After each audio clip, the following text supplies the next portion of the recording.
Tuhan bersamamu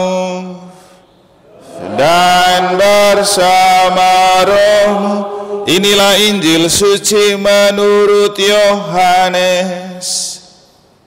Dimuliakanlah Tuhan.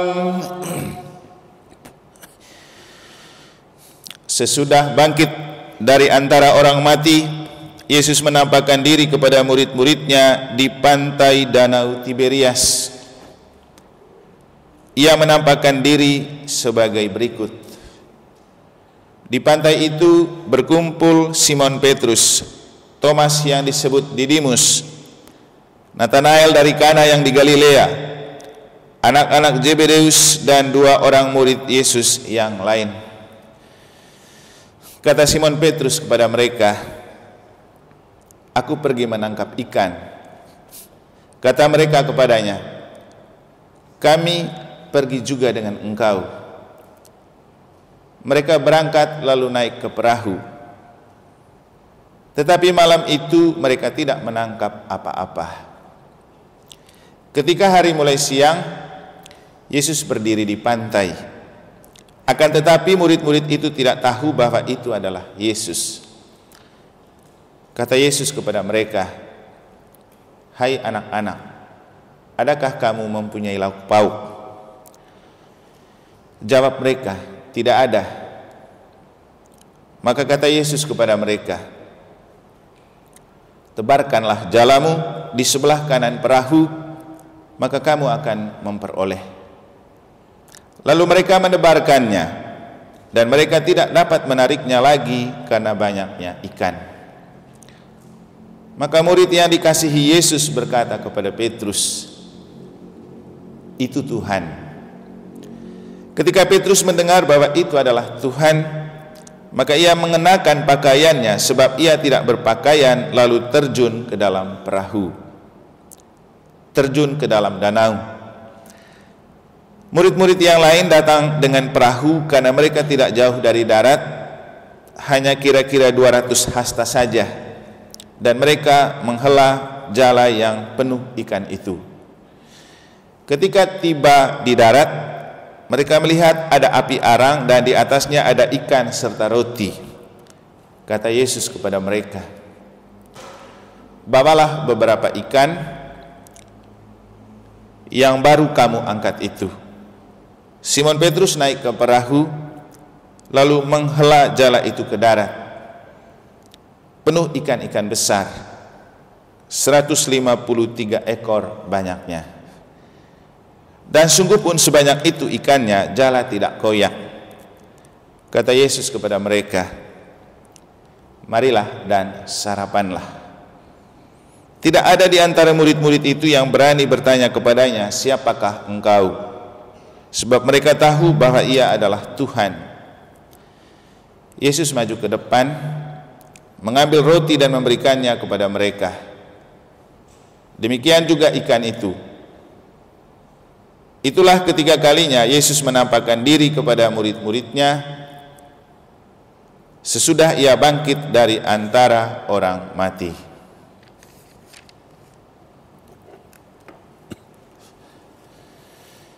Demikianlah sabda Tuhan. Terpujilah Kristus.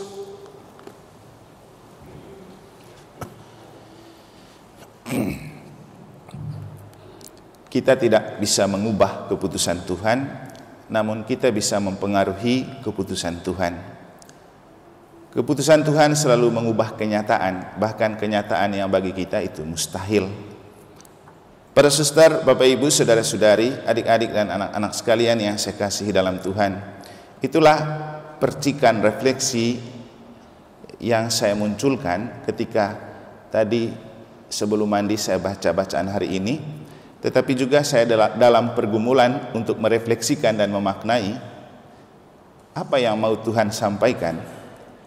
Ketika tadi saya mendengar berita dari Pak Frans Langge sekitar jam 1-an, nenek mereka meninggal.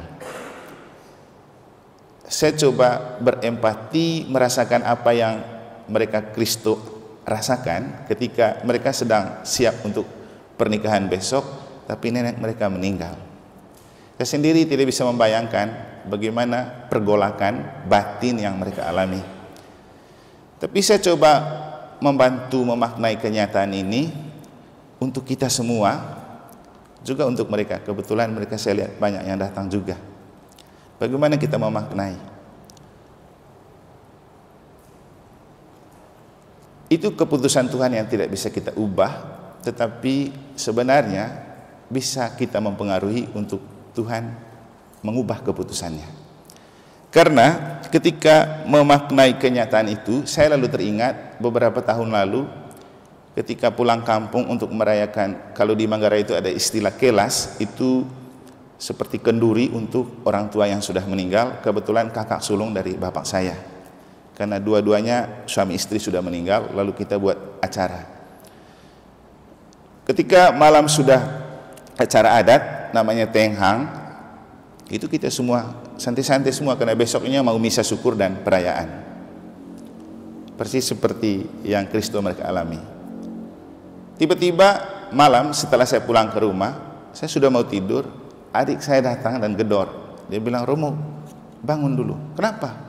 "Itu bapak tua sudah tidak bisa omong di sana. Kaku semua badannya, orang semua pada menangis." Wah, ya sudah, nanti saya pergi. Kemudian saya bangun, saya siap pergi. Dia bilang, "Tolong ke sana dulu doakan dan bawa minyak suci." Sudah, saya pergi kasih minyak suci, doakan. Setelah itu doa, minta. Tuhan kan tahu besok kita ada acara. Kalau Tuhan berkenan, kalaupun mau ambil ini bapak, tolong jangan dulu malam ini atau besok. Lalu kita kasih tahu juga bapaknya, "Bapak, kalau mau pulang jangan malam ini atau besok, masih ada acara kakakmu." Kemudian dia segar. Lalu besoknya kita misa jam 11. Persis setelah misa dia drop lagi, kemudian diantar ke rumah sakit. Lalu balik lagi, besoknya diantar ke Ruteng. Satu hari di Ruteng, di rumah sakit Ruteng, lalu dia meninggal. Nah, inilah yang saya maksudkan ketika saya bilang kita tidak bisa mengubah keputusan Tuhan, tapi kita bisa mempengaruhi keputusan Tuhan. Saya lalu tadi menyesal kenapa kemarin atau tadi tidak kasih minyak suci nih mama tua yang meninggal. Seandainya dikasih minyak suci, mungkin seperti cerita yang saya ceritakan. Kita bisa mempengaruhi keputusan Tuhan, tapi kan semua sudah terjadi. Tapi ini kenyataan yang bagi kita semua perlu kita maknai. Bapak Ibu, dalam keadaan kita tidak berdaya dan kalut, situlah iman itu taruhan. Hidup itu milik Tuhan. Jangan kita paksa diri dengan kemampuan kita. Biarkan Tuhan bekerja. Jadi disitulah iman itu dipertaruhkan saat kita tidak bisa berdaya untuk hal-hal yang tidak bisa kita atasi sendiri. Dan itulah yang terjadi dalam bacaan Injil ketika kita mendengar murid-murid ini sudah tidak berdaya lagi. Mereka lagi kecewa karena kematian Yesus. Mereka kembali bekerja sebagai nelayan, dan seperti kita lah, kalau kita baru saja kehilangan orang yang menjadi tumpuan dan juga yang sangat kita cintai, pasti tidak ada gairah untuk bekerja. Ataupun kalau bekerja, pasti bekerja dalam hati hampa. Dan itulah yang menjiwai perasaan mereka. Mereka pergi melaut. Catatannya, mereka ini nelayan, tahu baik, pakar, profesional. Karena mereka profesinya nelayan. Tapi kenapa tidak dapat apa-apa? Karena hati mereka lagi hampa. Karena kehilangan Yesus.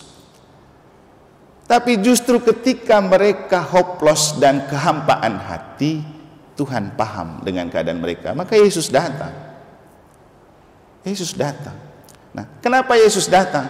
Karena mereka dekat dengan Yesus. Yesus tidak sembarang datang kalau dia tidak tahu ini muridnya. Dia tahu ini muridnya, orang yang berjalan bersama dia, orang yang membantu dia bekerja mewartakan Injil. Ini kan 12 rasul yang dia rekrut, dulu dia panggil dari laut juga. Jadi mereka sudah banyak berkontribusi untuk Yesus. Maka ketika mereka kesulitan hidup, Yesus mengerti kebutuhan mereka. Dan mereka kan tidak pernah minta, mereka kan tidak tahu kalau Yesus ini datang lagi. Sehingga yang lain malah pikir itu hantu. Tapi murid yang dia kasihi, Yohanes, yang tahu itu Tuhan. Kan pernah saya bilang, murid yang dikasih Yesus itu, Yohanes itu, dia tidak banyak omong, tapi dia menyimpan semua apa yang Yesus ungkapkan itu di hati. Jadi dia tahu itu Tuhan. Dan menariknya, kan mereka tidak berpikir Yesus datang ke tempat mereka kerja. Tapi ini murni inisiatif Yesus. Yesus peduli. Sudah semalam mereka bekerja tidak dapat ikan. Lalu Yesus datang dan tanya, anak-anak, apakah kamu punya lauk pauk? Coba. Bapak Ibu, seperti itulah Yesus peduli dengan kita kalau kita dekat dengan Tuhan. Jadi seperti itulah Yesus peduli dengan kita kalau kita dekat dengan Tuhan. Kalau kita tidak dekat, Yesus tidak peduli. Kembali kita bisa mempengaruhi keputusan Tuhan untuk dibuat sedemikian, paling tidak disesuaikan dengan sikon. Bapak Ibu masih ingat ketika Tuhan mau membinasakan orang Israel, Musa datang mempengaruhi keputusan Tuhan. Tuhan, janganlah begitu, kasihan mereka. Kan Tuhan yang keluarkan mereka dari perbudakan Mesir, masa sekarang Tuhan mau binasakan lagi? Tuhan malu dong. Lalu Tuhan batalkan rencana itu. Jadi kedekatan dengan Tuhan itu penting, dan orang-orang yang diutus Tuhan itu penting untuk dimanfaatkan. Makanya tadi saya bilang, kenapa tidak ada di antara anak-anak dan cucunya Oma itu berpikir tentang minta minyak suci? Saya juga tidak berpikir sampai ke sana. Tapi mestinya salah satu berpikir tentang kalau orang sekarang, karena kemarin Pak Frans telepon saya, mama itu sudah masuk ICU. Saya bilang, ya sudah, doa saja. Karena bertanya tentang bagaimana ini mama masuk ICU dengan rencana pernikahan. Saya bilang, yang kita sudah rencanakan, jalankan saja, doakan untuk mama. Kalaupun hal terburuk terjadi, ya sudahlah. Karena Bapak Ibu, kalau kita kembali ke khotbah Jumat Agung, apa saya bilang waktu itu? Kematian itu menghidupkan cinta. Sehingga ya untuk Kristo, mereka neneknya sekarang meninggal, dia meninggal karena mencintai kamu, untuk cintamu bertumbuh dengan baik. Memang di satu sisi dari segi manusiawi itu situasi dan kondisi yang menyesakkan. Tapi cobalah kita lihat dalam kacamata iman, dalam kacamata kematian Yesus, karena toh Yesus pun mati untuk menghidupkan cinta. Tinggal sekarang terus berdoa untuk dia. Bahkan tadi kadang-kadang saya berpikir, kalau kamu mau besok kamu nikah, bawa aja jenazah nenekmu ke sini, tidak apa-apa. Kalau mau, kan kematian demi cinta. Karena manusia boleh mati, tapi cinta tidak pernah mati. Mereka pasti mencintai kamu, menjaga kamu. Nah, tinggal kita menyatukan cinta itu dalam cinta Tuhan. Jadi kembalinya Bapak Ibu, kita tidak bisa mengubah keputusan Tuhan, tapi kita bisa mempengaruhi keputusan Tuhan. Keputusan Tuhan itu selalu mengubah kenyataan yang bahkan tidak mungkin bagi kita. Itulah pentingnya iman, pentingnya kedekatan dengan Tuhan. Saya selalu mengajak Bapak Ibu, cobalah kalau Romo ajak ke gereja, ikut misa, ikutin. Tadi malam waktu ngobrol sama Epi, mereka di rumahnya Pak Marcel, saya bilang, kalau saya ajak kamu omong di khotbah, omong di gereja, itu bukan karena kebencian dan ketidaksukaan, tapi saya mau kamu selamat. Itu saja. Dan keselamatan itu paling penting saat kita berada dalam situasi dan kondisi genting. Kita tidak bisa mengandalkan kekayaan, kita tidak bisa mengandalkan profesionalitas, kita tidak bisa mengandalkan keahlian dan kehebatan kalau Tuhan tidak merestui. Persis seperti para murid, mereka kan ahli untuk tangkap ikan, karena mereka nelayan, mereka profesional, tapi tidak dapat juga. Tuhan yang membuat mereka dapat. Jadi itulah hidup kita Bapak Ibu. Sehebat apapun kita, sekaya apapun kita, sesibuk apapun kita, seprofesional apapun kita, tolong jangan lupa misa dan doa. Semoga Tuhan memberkati.